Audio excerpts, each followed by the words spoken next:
Pejabat Bupati Gianyar Ketut Rocineng memimpin apel peringatan Hari Kebangkitan Nasional ke-110 di Kabupaten Gianyar. Apel diikuti Sekda Kabupaten Gianyar Imade Gede Wisnu Wijaya, Muspida Gianyar serta seluruh pimpinan OPD dan pegawai di lingkungan Pemkab Gianyar di halaman kantor Bupati Gianyar.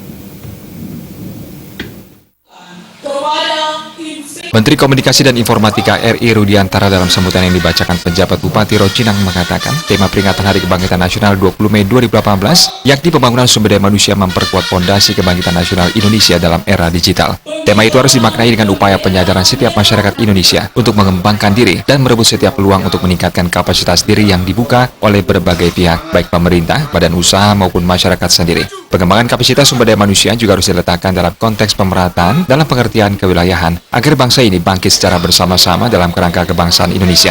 Butir kelima dari Nawacita Kabinet Presiden Joko Widodo dan Wakil Presiden Yusuf Kala berisi visi untuk meningkatkan kualitas hidup manusia Indonesia melalui peningkatan kualitas pendidikan dan pelatihan pada awal tahun ini. Visi tersebut mendapat penekanan lebih melalui amanat Presiden Joko Widodo yang menyatakan pemerintah akan meningkatkan pembangunan sumber daya manusia SDM pada tahun 2019. Melanjutkan percepatan pembangunan infrastruktur yang menjadi fokus pada tahun-tahun sebelumnya, melalui pembangunan manusia yang terampil dan terdidik, pemerintah ingin meningkatkan daya saing ekonomi dan secara simultan meningkatkan kapasitas sumber daya manusianya. Menurut perhitungan para ahli, sekitar 2 tahun lagi, Indonesia akan memasuki era keemasan dalam konsep kependudukan, yaitu bonus demografi. Bonus demografi menyuguhkan potensi keuntungan bagi bangsa karena proporsi penduduk usia produktif lebih tinggi dibanding penduduk usia non-produktif.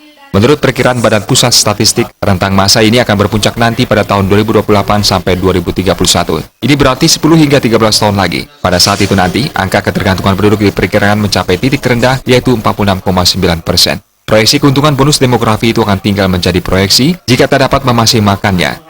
Usia produktif hanya akan tinggal menjadi catatan tentang usia daripada catatan tentang produktivitas jika mutu sumber daya manusia produktif pada tahun-tahun puncak bonus demografi tersebut tidak dapat mengungkit mesin pertumbuhan ekonomi.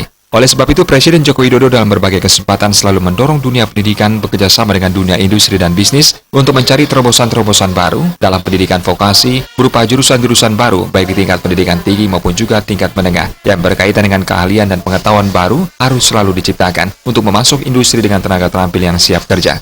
Selesai pelaksanaan apel, pejabat Bupati Rocineng bersama Muspida Gianyar serta pejabat di lingkungan pemerintah Kabupaten Gianyar selanjutnya melaksanakan tabur bunga di Taman Makam Pahlawan Kerta-Kertia Mandala. Humas Gianyar melaporkan.